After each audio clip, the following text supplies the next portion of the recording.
What is going on, y'all? It's your boy Ollie Footy, and man, what a day of football, man. I mean, let's start with Barcelona because what I just saw was it's more than a catastrophe. It was a disgrace to football tactics. Like it was like the rules of football were totally disregarded. And they've been doing this for, a few years, and because they've won and they're so potent offensively, they get away with it. But like we've all been kind of seeing this problem, this Achilles heel for the last 2 years, ever since Hansi Flick joined Barcelona, and this high line. And, I guess at first, it was like, man, it's so good. They're drawing so many offsides. But eventually, someone was going to figure it out. Eventually, everyone was going to figure it out. And honestly, man, Atleti, I can't even be like, good job, because I think any team, you put me in the game, I probably would have scored one. That's how bad it was. Man, but no, honestly, good job to Atleti and Simeone, because to put four, and honestly, it could have been like seven. It could have been seven, right? Griezmann had a few chances. I think Lookman had another chance that he missed, and like it was it was like there was no defense. You know what I mean? It was Swiss Cheeseville out there, that Barcelona high line, man. But good on Atleti and Simeone, because at the end of the day, they need a trophy, right? This is Atletico Madrid. uh, they're always been the little brother. They haven't won any trophy, I think, since they won the La Liga a few years ago. So big, big advantage for them. Let's kind of break this game down a little bit. I got the Arsenal game up right now, but we'll get to that later. Man, man, I mean, well, first off, that first goal, totally self-inflicted wound. Atleti was putting some pressure on. Obviously it was a hostile atmosphere. Big, big, big night at the Metropolitano. You could feel, the crowd rumbling. So, boom, Eric Garcia passes it back. Juan Garcia just doesn't know what to do with it. You know what I mean? I don't even know if he knows what to do with it. He just misses his touch. He misses the touch, and then it just rolls past him, rolls straight into the goal. Honestly, funny goal, but like it's like fine, whatever. Self-inflicted wound. You should be able to get past that. But then that Griezmann goal was just pure highline nonsense. Like it's easy through ball for Giuliano Simeone, cuts back, Griezmann controls it beautifully. Nice finish. And then again, same thing. Cuts back to, I think it was Alvarez or someone, one of the midfielders, and then that midfielder passes to Lookman. Lookman finishes it nice in the far bottom corner, far right corner, and then Alvarez at the end. And honestly, when it was 3-0, I was thinking, the game might be over, but you know, 3-0, Barcelona comes back from that all the time, right? You've seen that happen, right? We've seen that with Madrid. I think we've seen that with Atleti too. I think 4-4 last year. But Barcelona obviously knows how to come back, and it's, we've seen it with Inter too. Like this team can score at will. So even when you score a lot of goals, you kind of have this feeling where, even if they're down a lot, they just might do it. They just might come back. You never know. They can, just like that, score three on you. But that fourth goal, for me, the dagger. The dagger. I'm like, okay, they've definitely got this game in the bag. Honestly, from there, the game was kind of over. There wasn't really much. I think Barcelona did have a goal in the second half, which took forever. Like VAR took like an eternity to check that one. But really, I feel like they had no chance in this game. Obviously, they didn't have Rafinha, they didn't have Rashford, they didn't have Pedri. So you kind of give Barcelona a little bit of grace, just a little bit. But at the same time, I don't think any other team goes in there and takes four to the face. You know what I mean? Like, this is just abysmal coaching and, tactical planning from Hansi Flick. It's just, you got to call it what it is. Like, this loss isn't even on any of the players, because you've been deplatformed. Like, you've been put in such a rough situation and trained to play this suicidal high line. Like, I think that first or second goal, one of the goals, Danny almost trying to play offside at like inside his half. Like, he's not even at the halfway line. He's inside of his half trying to play offside. Like, you know how crazy that looks? Like, it's just antithetical to football. But I digress. Okay, this game was over pretty much. Obviously Barcelona did make a few chances. If you look at this momentum bar here, they had a few moments, but realistically, Atleti had this game in the bag by halftime.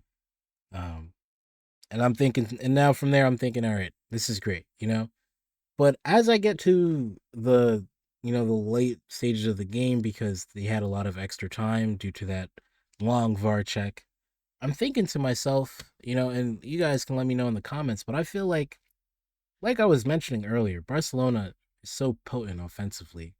So even though you're up 4-0, and also you get a red card for Eric Garcia, I think that's going to be huge for him to be suspended for the second leg. But with all of that, you think with this game, back in Barcelona in a month's time, so you probably have Rafinha healthy, you probably have Rashford healthy. I don't know how long Pedri's out, but I assume he'll be back healthy around that time. If you get him back, Barcelona still has a chance in this tie, I think.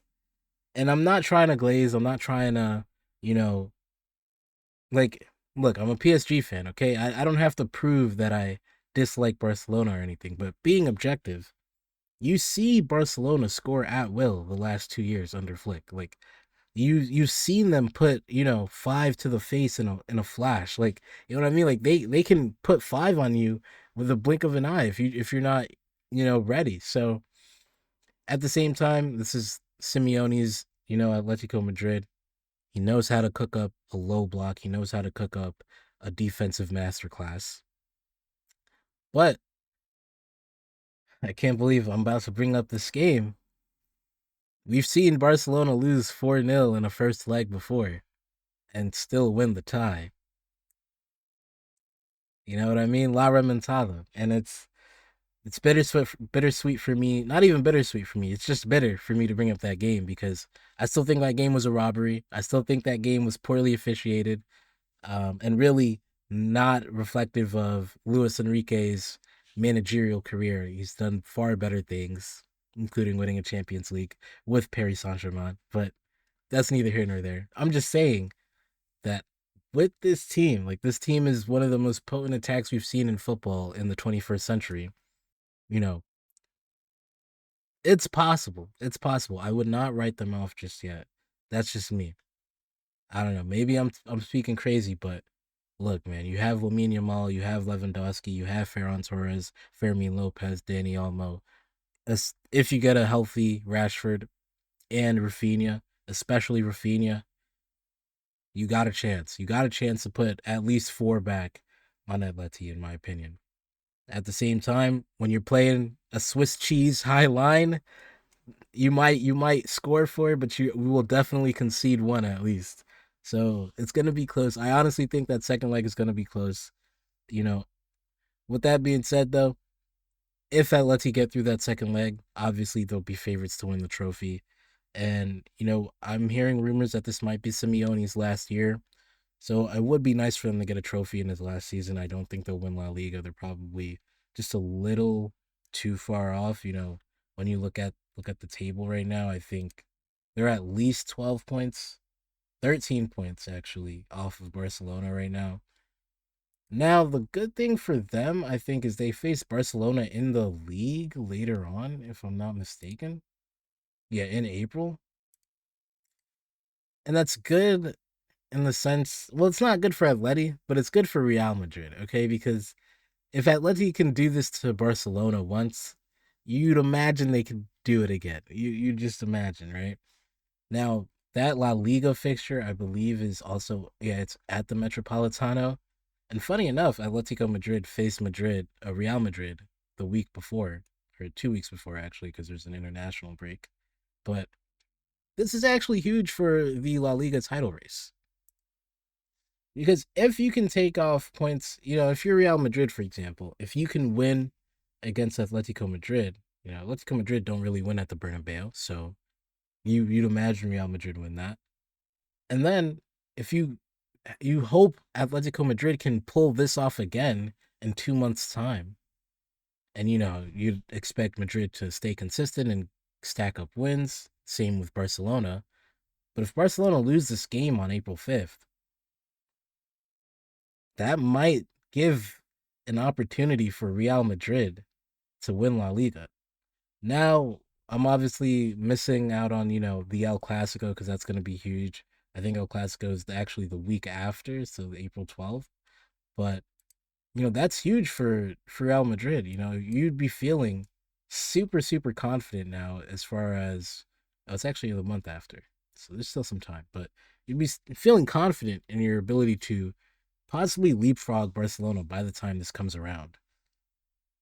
So not only was this game huge for Madrid in terms of, and just huge, it's just huge for Spanish football, right? Who's gonna get the trophies? Because now, like, you've exposed Barcelona to this extent. You've given the blueprint was already out there, but you've given a team like Real Madrid more confidence, and obviously a better blueprint, a more recent blueprint on how to beat Barcelona. It's huge. This is huge. Now, if you're a Barcelona fan, look, you probably didn't see this coming because usually Barcelona like spanks Atletico Madrid. It really is the recent history. Like Barcelona beats this team usually. But I wouldn't like I'd be embarrassed for today, but I genuinely would have faith that you could win that second leg. I really would because your team is just so strong offensively.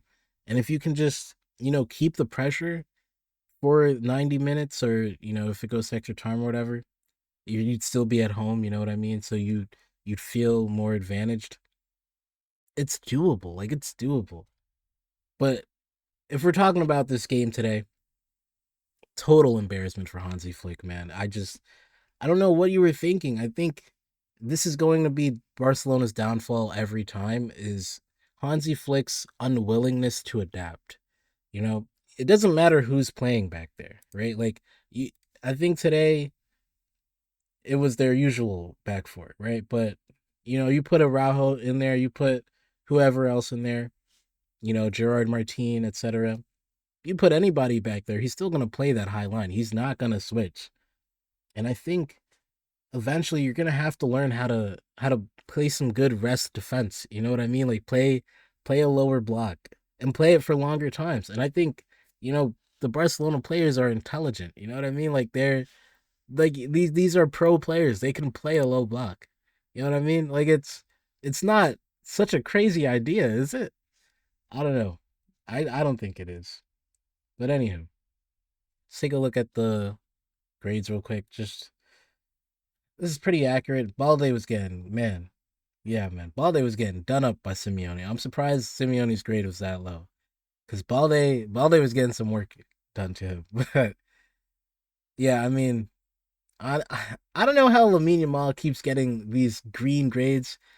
Like he wasn't particularly awful, but he was not that big of a factor in the game. If I'm being like, you know what I mean, like these grades are so I don't know where they're coming up with these. Like a 7.7.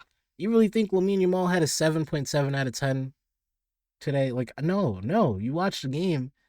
I wouldn't say he had better than a 5. Like he was bang average. You know what I mean? Like same with Balde. Balde's got 5.6, but I put him down in like a 3. But whatever. We can complain about FOTMob algorithm grades another time. Big win for Atletico Madrid. I'd be proud if I was a Atletico Madrid fan. I forgot the fan name for them, but I'd be proud today. This is a big win. You've gotten 2 big wins at home now against Real Madrid and Barcelona, and you've put up, I think, a combined 9 goals. You know, you're third in La Liga still, so it's not. It's still same old, but it's nice to have those under your belt. And now you're in pole position to win a trophy. Really, you look at the other teams in the field. Let's take a look. You've got Bilbao or Sociedad, right? Atletico should be beating either of those teams. Um, yeah, I mean, I'd be feeling really confident if I was an Atletico Madrid fan and in going and finally getting a trophy for the first time in a while. Until next time, it's been your boy Ollie Footy. We out.